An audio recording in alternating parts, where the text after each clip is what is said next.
BZ Ponzi scheme કેસમાં વધુ એક ધરપકડ થઈ છે।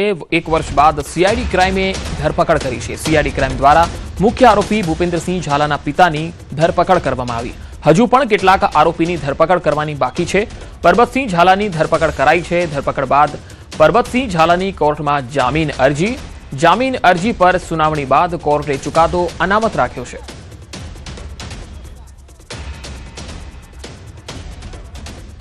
સુરતમાં જ્વલનશીલ કેમિકલ ભરેલ ટાંકો લીકેજ થયો। સચિન વિસ્તારનો આ બનાવ છે। ટાંકામાં લીકેજ થવાથી સ્થાનિક વિસ્તારમાં અફરાતફરી મચી।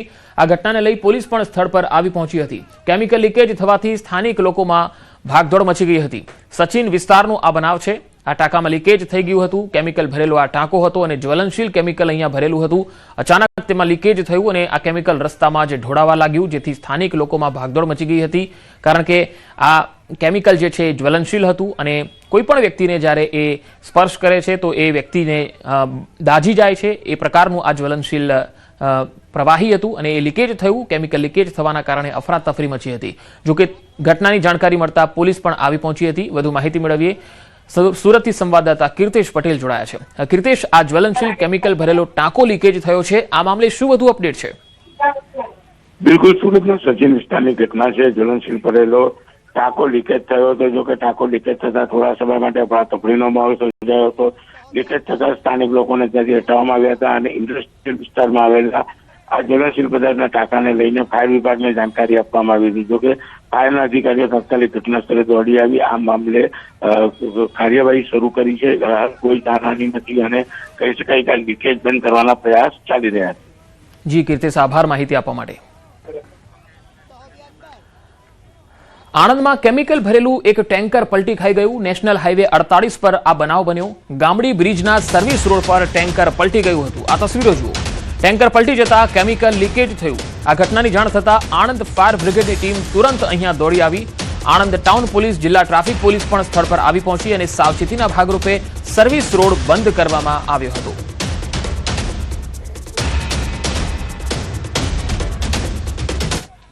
આ તરફ જામનગરમાં હિટ એન્ડ રનનો બનાવ બન્યો। પાર્ક કોલોની નજીક એક કારે અકસ્માત સર્જ્યો હતો।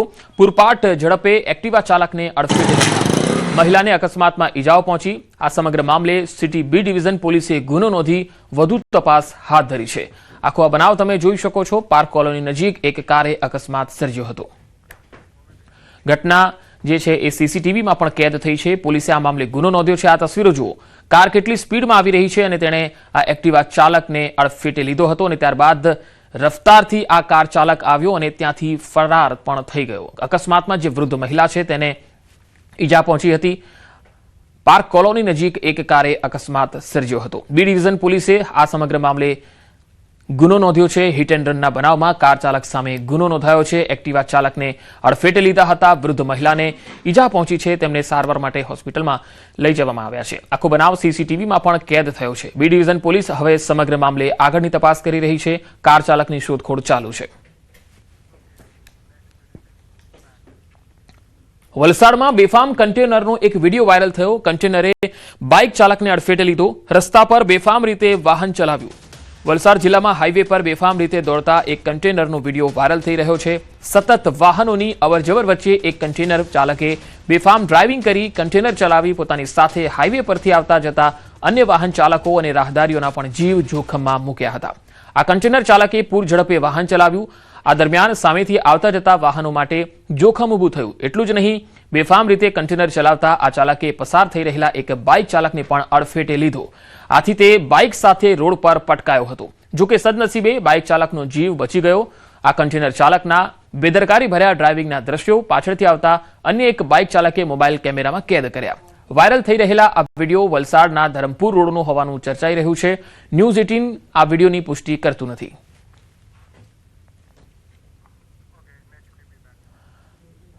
હવે નવસારીમાં પણ અકસ્માતનો બનાવ બન્યો। નેશનલ હાઈવે 48 પર આ બનાવ બન્યો, જ્યાં બસ અને કન્ટેનર વચ્ચે અકસ્માત થયો। અકસ્માતમાં 10 થી વધારે લોકો ઈજાગ્રસ્ત થયા છે। અકસ્માત કરી ચાલક ઘટના સ્થળેથી ફરાર થઈ ગયો। બુલેટ ટ્રેન પ્રોજેક્ટમાં કામ કરતા મજૂરોને લઈ જતી બસ અને કન્ટેનર વચ્ચે અકસ્માત થયો। ઓવરટેક કરતી વખતે કન્ટેનરનો પાછળનો ભાગ બસ સાથે અથડાતા અકસ્માત થયો હતો। તમામ લોકોને નવસારીની ખાનગી હોસ્પિટલમાં સારવાર માટે ખસેડાયા છે। નવસારી ગ્રામ્ય પોલીસ અને સ્થાનિક પોલીસ પણ સ્થળ પર આવી પહોંચી હતી। અકસ્માતના કારણે હાઈવે પર લાંબો ટ્રાફિક જામ થયો હતો।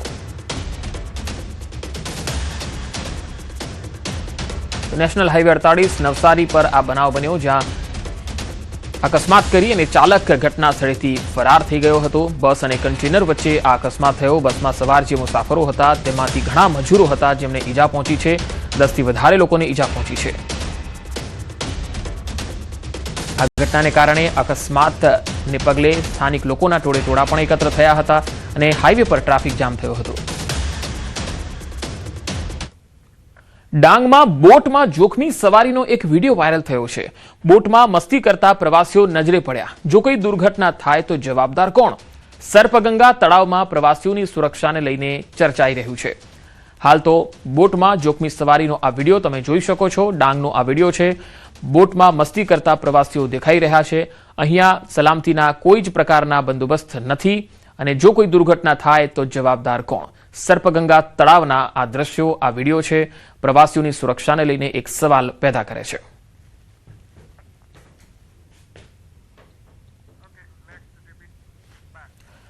છોટાઉદેપુરમાં બીજા માળેથી પટકાતા મજૂરનું મોત થયું। ધાબાનું સેટિંગની કામગીરી વખતે આ ઘટના બની।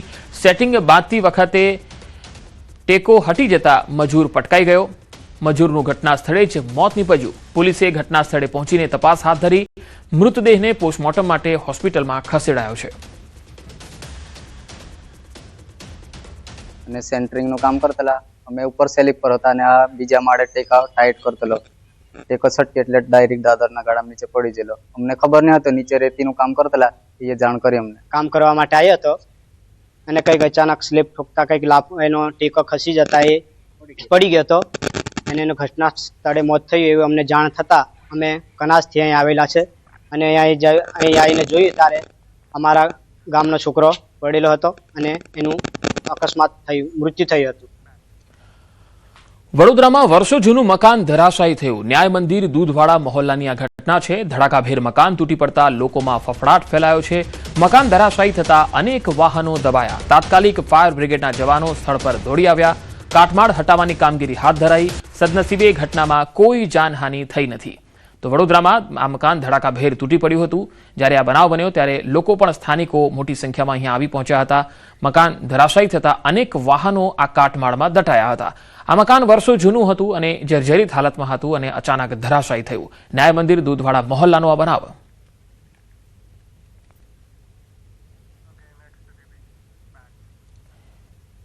શિયાળાની અસલી ઠંડી માટે હજુ પણ જોવી પડશે રાહ। ઠંડીને લઈને હવામાન વિભાગે આગાહી કરી છે। આગામી 3 દિવસ તાપમાન ઊંચું જતા ઠંડીનું જોર ઘટશે। આગામી 3 દિવસ 2 થી 3 ડિગ્રીનો વધારો થશે। સૌથી નીચું તાપમાન નલિયામાં 7 ડિગ્રી નોંધાયું છે। અમદાવાદમાં 15 ડિગ્રી તાપમાન નોંધાયું છે। હાલ માવઠાની કોઈ શક્યતા નથી। मिनिमम टेम्परेचर सौराष्ट्र कच्छ में एप्रिसिएबल हो रहे हुए हैं और गुजरात रीजन में नॉर्मल कोई बड़ा बदलाव नहीं आया है। सबसे कम जो तापमान, न्यूनतम तापमान नलिया में 7.0 डिग्री सेल्सियस दर्ज किया गया है।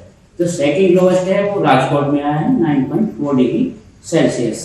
अगले 3 दिन तक उत्तरोत्तर 2 से 3 डिग्री सेल्सियस की न्यूनतम तापमान में वृद्धि होगी और फिर उसके बाद कोई विशेष बदलाव अगले 4 दिन तक नहीं रहेगा।